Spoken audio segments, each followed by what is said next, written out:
Yes. Kali ini kita mampir di kota penuh semangat dan perjuangan, Surabaya.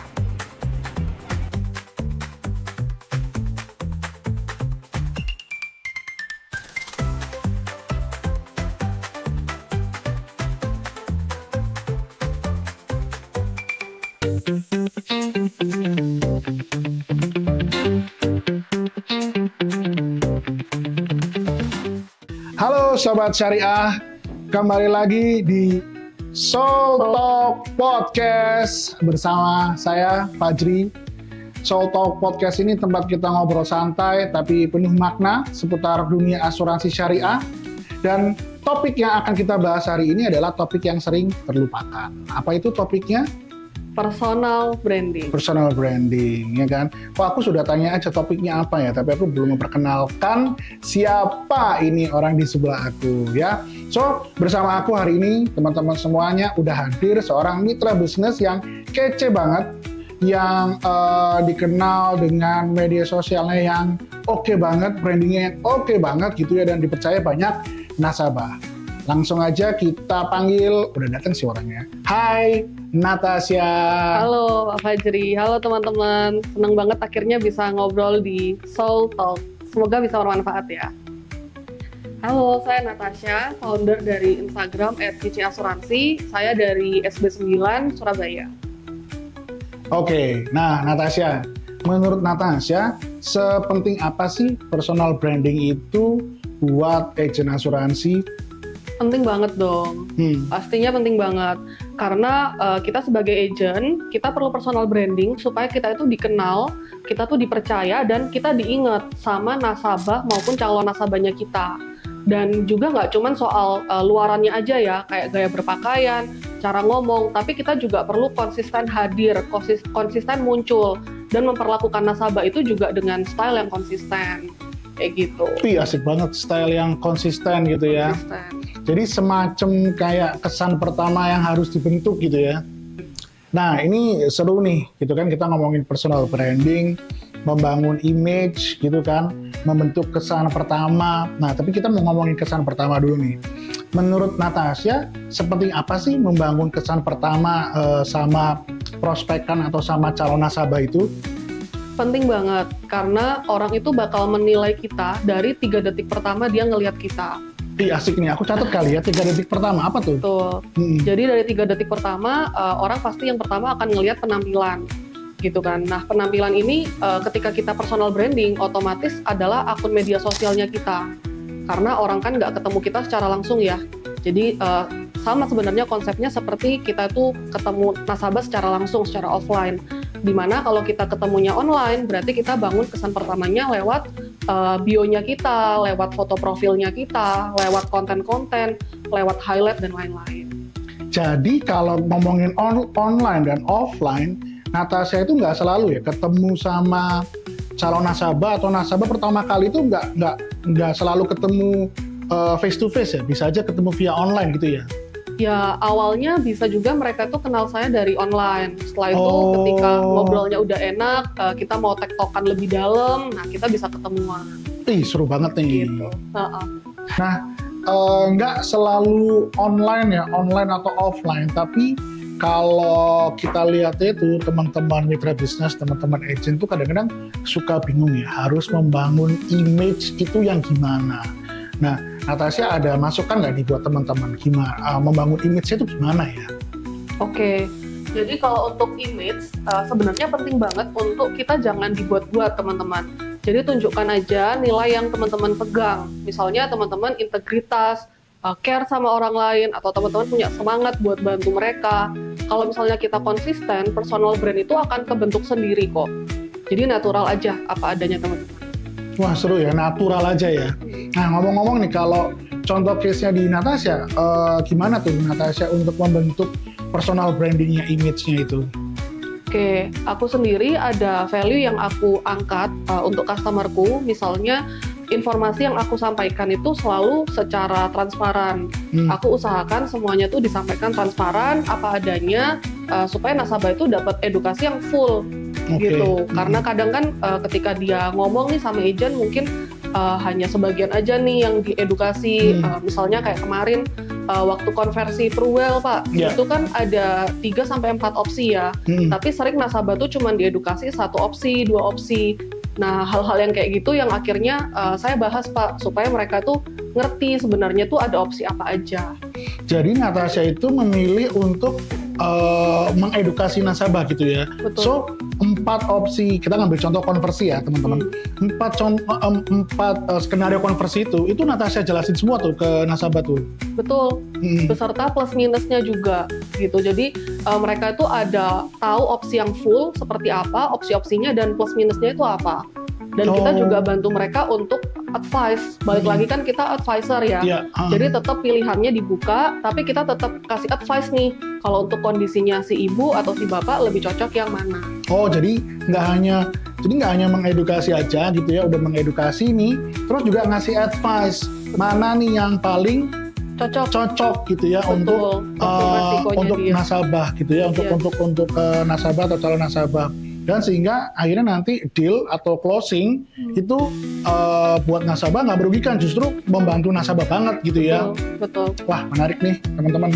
Di sosial media gitu ya, gimana sih caranya agent itu bisa membangun branding lewat sosial media gitu, menurut Natasha gimana? Oke, jadi untuk bangun branding yang paling pertama kita harus tentukan dulu positioning. Jadi kita itu mau dikenal sebagai apa? Kayak misalnya tadi kan sebagai agent yang transparan gitu ya Pak Fajri. Kita bisa milih juga misalnya teman-teman mau sebagai apa. Jadi pilih gaya yang sesuai sama kepribadiannya teman-teman. Jangan dibuat-buat. Dan yang kedua pastinya kita perlu bikin konten itu juga rutin teman-teman.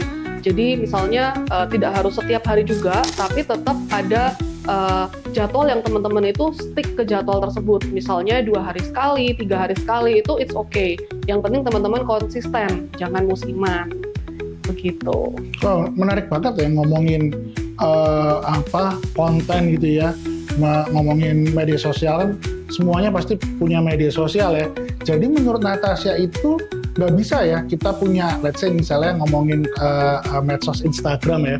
Jadi nggak bisa ya Instagramnya itu cuman kayak plain banget kegiatan yang misalnya kayak lagi makan, lagi kuliner, lagi apa, itu nggak bisa ya, cuman hanya plain aja gitu nggak bisa ya? Nggak bisa, betul. Karena nanti kan orang jadinya bingung dan orang tuh jadinya nggak masuk ke ingatannya nasabah. Misalnya Pak Fajri itu agent asuransi, kayak gitu. Kita tetap perlu bangun branding bahwa kita tuh agent asuransi. Tapi agent asuransi yang seperti apa? Nah, yang seperti apa? Jadi menarik banget nih Natasha. Kan sering kalau misalnya kita ngobrol sama teman-teman gitu ya, kadang-kadang kalau aku lihat di Instagramnya, mereka itu kayak separuh gitu kan. Separuh itu maksudnya Instagramnya ini personal tuh ya kayak kuliner, jalan-jalan, liburan gitu kan. Tapi juga ada ngomongin asuransinya gitu kan, sehingga maksudnya nggak bener-bener konkret. Oh ini tuh seorang mitra bisnis agent asuransi. Nah ketika aku tanya, mereka tuh alasannya agak takut kalau mau membangun image agent asuransi, nanti kehilangan teman apa segala macam. Nah, kalau menurut Natasha tuh gimana sih hal-hal kayak gitu itu? Ya, sebenarnya itu nggak apa-apa banget Pak Fajri. Jadi dicampur kehidupan personal sama tentang asuransi itu nggak masalah banget. Karena sebenarnya itu juga nunjukin personal brandingnya mereka. Gitu. Justru itu akan jadi keunikannya mereka juga. Gitu. Itu kalau menurut aku sih nggak masalah. Cuman memang untuk sharing asuransinya itu tetap mesti konsisten juga. Harus konsisten ya? Harus konsisten. Nah, kalau menurut Natasha, kalau aku lihat sosial media ya, kan itu kan ada peak hours. Nah, apakah Natasha juga kalau posting ngikutin peak hours kayak gitu?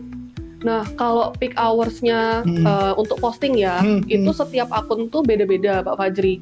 Jadi kayak akunku sama akunnya Pak Fajri nanti bisa beda.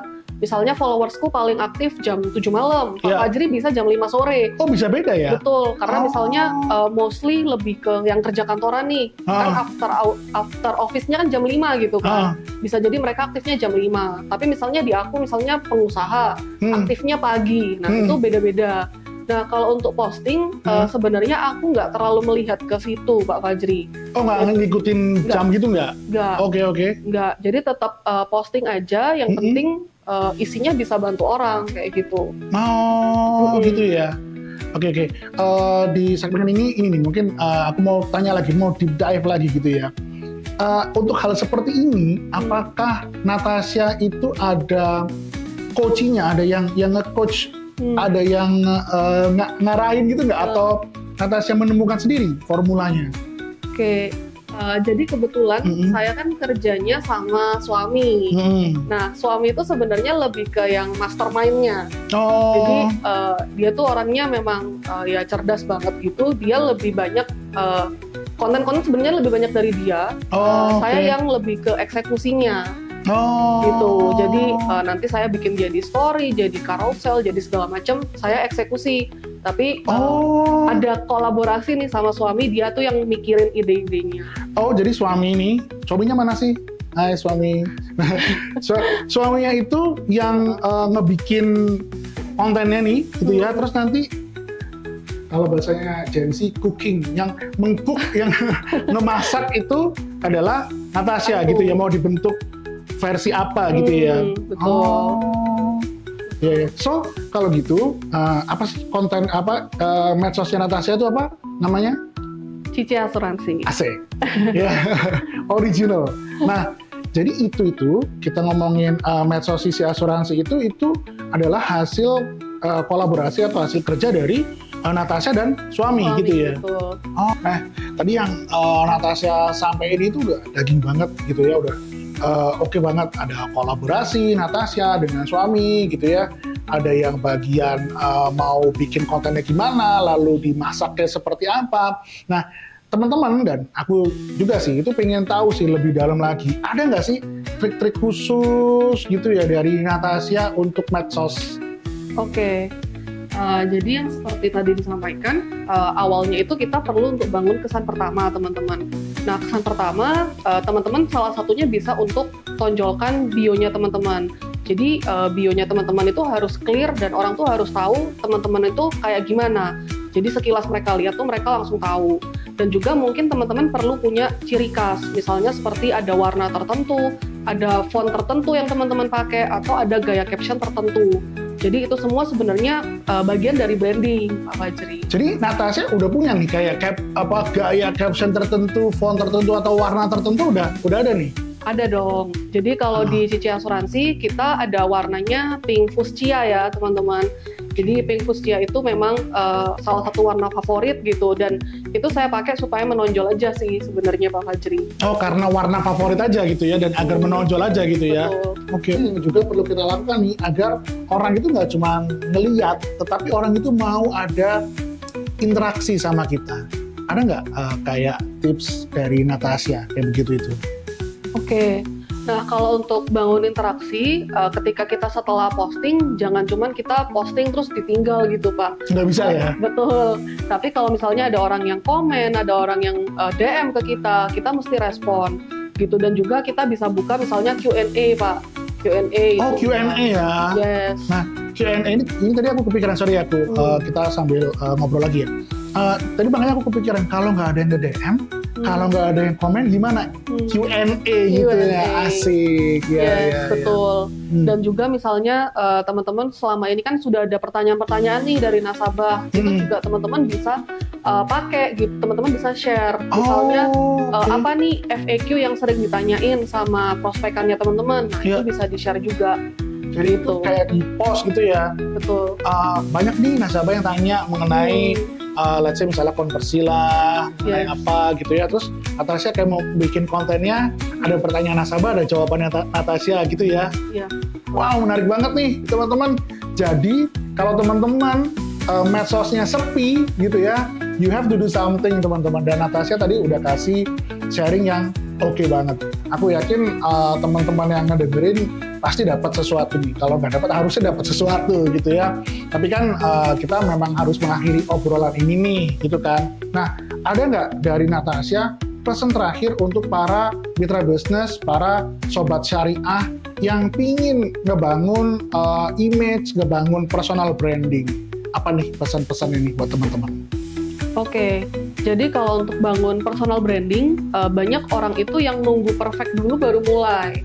Oh, Jadi betul, ya, mereka ya. mikirin dulu nanti harus warnanya gini, harus gini, harus gini. Tapi sebenarnya kuncinya itu mulai aja dulu teman-teman. Jadi teman-teman jangan takut untuk mulai, buat kesalahan dan belajar dari kesalahannya itu. Progress over perfection. Progress over perfection. Yes. Jadi dari teman-teman berprogres, teman-teman akan tahu nanti kekuatannya teman-teman di mana, apa yang teman-teman perlu tonjolin. Jadi dilakukan aja teman-teman. Dilakukan aja. Aku jadi pengen ada satu pertanyaan terakhir deh kayaknya. Tadi kan progress over perfection ya Natasha ya. Nah, mungkin kayak Natasha bikin konten awal-awal banget dulu, itu kan mungkin belum secanggih sekarang-sekarang nih. Nah, konten-konten kayak begitu tuh Natasha apa ya? Apakah delete atau biarin aja atau gimana? Tetap ada, Pak Fajri. Tetap ada ya? Tetap ada, supaya nasabah atau calon nasabah itu ngelihat perjalanannya kita, bahwa kita tuh nggak tiba-tiba langsung bagus. Gitu. Oh gitu ya. Mereka akan ngelihat kita as a person juga, jadi mereka akan ngelihat journey-nya kita. Oh jadi nggak cuman kayak mesin kayak AI gitu ya, tiba-tiba langsung oke, tetapi ada progresnya gitu ya. Betul. Nah, so teman-teman, kalau yang sebelum lihat podcast ini gitu ya, kontennya biasa aja menurut teman-teman ya, terus dapat ilmu dari Natasha diterapin menjadi lebih oke, kontennya tuh biarin aja yang sebelum-sebelumnya gitu ya. Betul. Biar kelihatan journey-nya teman-teman seperti apa. Oke, Sobat Syariah, kita udah sampai di penghujung Soul Talk Podcast ini gitu ya. Nah, saya Fajri, senang banget bisa ngobrol dengan Natasha. Dan terima kasih teman-teman Sobat Syariah, para mitra bisnis semuanya ikutan kita ngobrol di sini. Like, share, dan yang paling penting kalau belum subscribe ya. Sampai ketemu lagi teman-teman semuanya. See you, bye-bye.